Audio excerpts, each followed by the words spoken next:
Bonjour à tous, bienvenue et soyez bénis au travers de ces quelques minutes de partage. Que le Seigneur puisse bénir vos cœurs au travers de ces quelques mots. La pensée que le Seigneur a mise sur mon cœur pour vous aujourd'hui, pour toi en particulier, mon frère, ma soeur, mon ami, c'est que tu es une lettre vivante. Et vous savez, Dieu nous adresse des courriers. Il a adressé au travers de l'apôtre Jean les lettres aux 7 églises de l'Apocalypse. L'apôtre Paul a écrit des lettres aux Corinthiens, aux Romains, aux Galates, etc. etc. Il y a également fréquemment dans la parole de Dieu des lettres de recommandation qui étaient faites entre et par les disciples.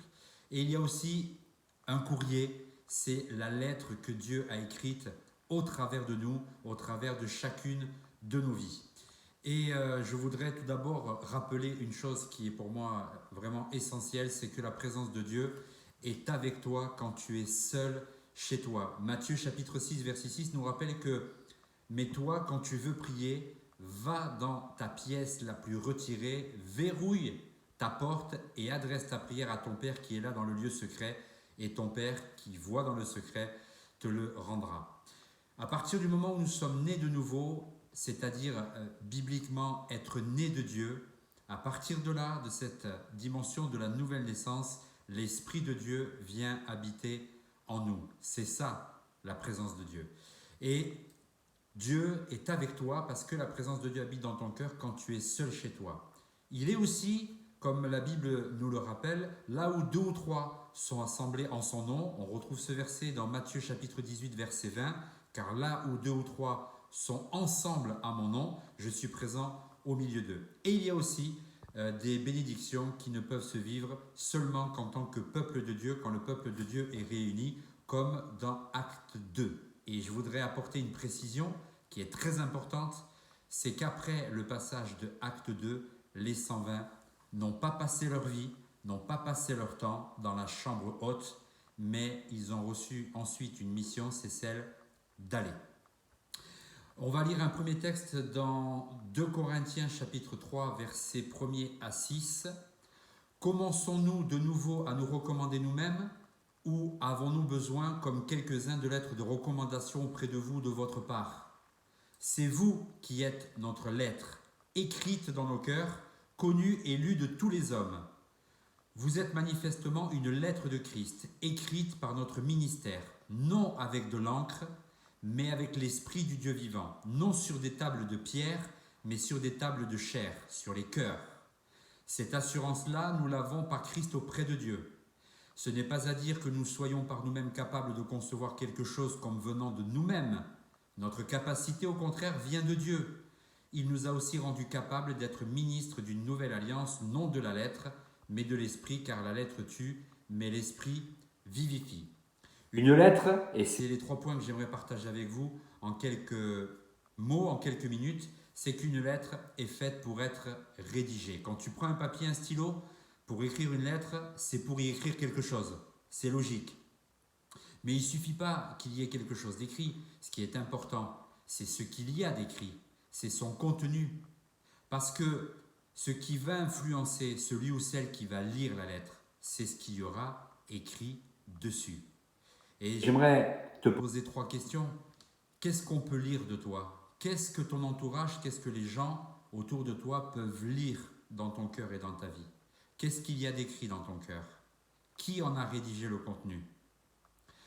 Romains chapitre 10, versets 14 et 15 nous dit « Mais comment feront-ils appel à lui s'ils n'ont pas cru en lui?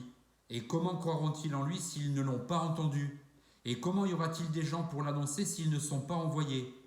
Aussi est-il dit dans l'Écriture qu'ils sont beaux les pas de ceux qui annoncent de bonnes nouvelles. » Premièrement, une lettre est faite pour être rédigée. Deuxièmement, une lettre, elle est faite pour être envoyée. Tu n'écris pas une lettre pour la laisser dans un tiroir, mais tu l'envoies. Et si possible, avec accusé réception du Saint-Esprit. Et la parole de Dieu nous rappelle qu'elle ne revient jamais à lui sans avoir accompli son plein effet dans un cœur. Mais pour ça, il faut que cette lettre vivante que tu es, mon frère, ma sœur, eh bien, soit envoyée et soit lue autour de toi. Évangile de Marc, chapitre 16, versets 15 à 20, puis il leur dit « Allez par tout le monde et prêchez la bonne nouvelle à toute la création. Celui qui croira et qui sera baptisé sera sauvé, mais celui qui ne croira pas sera condamné. Voici les miracles qui accompagneront ceux qui auront cru. En mon nom, ils chasseront les démons, ils parleront de nouvelles langues, ils saisiront des serpents. S'ils boivent quelques breuvages mortels, il ne leur fera point de mal. Ils imposeront les mains aux malades et les malades seront guéris. Le Seigneur, après leur avoir parlé, fut enlevé au ciel et il s'assit à la droite de Dieu et ils s'en allèrent prêcher partout. Le Seigneur travaillait avec eux et confirmait la parole, c'est-à-dire la lettre, par les miracles qui l'accompagnaient. Une lettre est faite pour être rédigée. Une lettre est faite pour être envoyée. Le troisième point, c'est qu'une lettre est faite pour être lue. L'Épître aux Romains, chapitre 7, verset 6, nous rappelle « Mais maintenant, libérés du régime de la loi, morts à ce qui nous gardait prisonniers, nous pouvons servir Dieu d'une manière nouvelle par l'Esprit et non plus sous le régime périmé de la lettre de la loi. » Mes frères et sœurs, ne soyons pas des lettres mortes, des lettres religieuses, ternies avec le temps.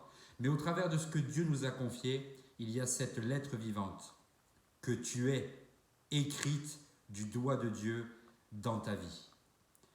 Et vous savez, on a tous des témoignages différents, on a tous des passés différents, on a tous des arrière-plans professionnels, familiaux, éducatifs différents, mais il y a une chose qui nous lie tous et toutes, tous ceux, toutes celles qui ont reçu Jésus comme leur Seigneur et leur Sauveur personnel, ceux et celles qui sont nés de nouveau, nous avons tous et toutes la même signature, celle de Jésus-Christ dans notre cœur. Je rappelle les 3 points. Une lettre est faite pour être rédigée. Il faut absolument savoir qui a rédigé le contenu de ta vie, qui a rédigé le contenu de ton cœur. Une lettre est faite pour être envoyée et non pas pour rester dans un tiroir. Et le 3e point, c'est qu'une lettre est faite pour être lue.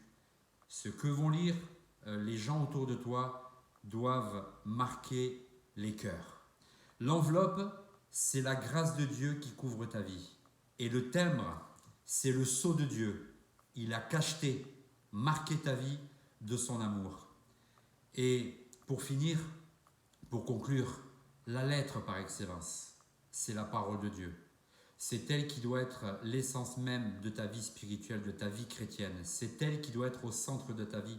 C'est dans la parole de Dieu qu'on puise tout ce dont on a besoin. Et c'est Dieu lui-même qui a écrit cette lettre le jour où il est rentré dans ta vie et qu'il a changé ton cœur, ta mentalité, ton raisonnement, ton existence. Et il veut t'envoyer pour être lu pour ton entourage.